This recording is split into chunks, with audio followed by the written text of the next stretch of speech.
your name? I'm Andy Warner. Okay. Tell me about this book you wrote about history. Sure. Yeah, so this book I wrote and Sophie Dam drew, and it's called This Land is My Land. It's about different people trying to build their own utopias or unique artistic visions. It's like about the utopian urge. Most of them end pretty poorly, but a few make it out alive. Everything from glowing orbs to psychedelic tunnels under the Alps, all sorts of stuff. All true stories. What is one of the craziest ones in here?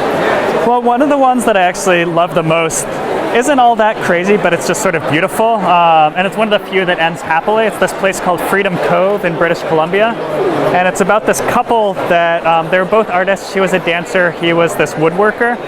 And they ended up building this floating series of islands that lock together and they can be moved around. It's all greenhouses and fishing platforms and dancing platforms and stuff. And they have it nestled in this cove in British Columbia, and they just live there, completely self-sufficient on this water together, and they love each other. And I think that's beautiful.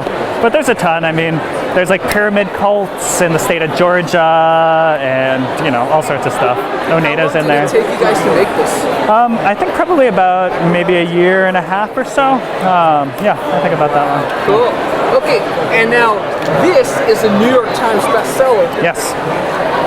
This is Brief Histories of Everyday Objects. This is my first book. This one I wrote and drew. And this one, it's basically, the premise was trying to find the most interesting, funny stories and the most mundane things I could think of. So it's got stuff like toothbrushes, it's got stuff like toilets, it's got stuff like kitty litter or beer cans, all sorts of things. And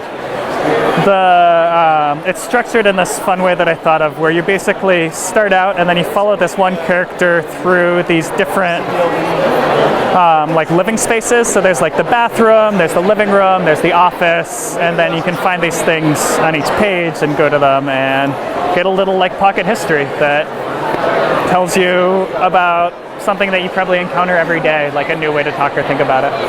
And how many weeks did it spend on the New York Times bestseller list? I think it was 3, something like that. Yeah, I think 3. That's awesome. It's been a few years, yeah. So what is next for you? So I have a new book coming out in January called Spring Rain. That's about the 2005 uprising in Lebanon that drove the Syrian occupying army out of the country and was sort of like one of the first foreshadowings of the Arab Spring 6 years later. And it's also a personal memoir.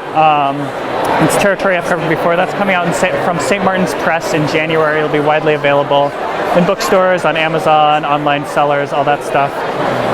And then I also have a new mini comic right now about, I got a residency to go live on a volcano for a month with my family and write comics about the most destructive volcanic eruption in 40 years on US soil, the Kilauea eruption of 2018 that displaced 2,000 people and destroyed 200 homes and not a single person died.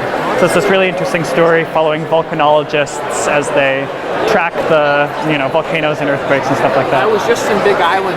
No kidding, yeah, there you go. Yeah. Okay, so if people wanted to find you on social media, how would they find you? Well, my website is andywarnercomics.com. On Twitter, I'm Andy Comics. And I think on Instagram, I'm Andy Warner Comics, but I don't really post there. So the main thing is Twitter and my website. Cool. Thank you. Thanks.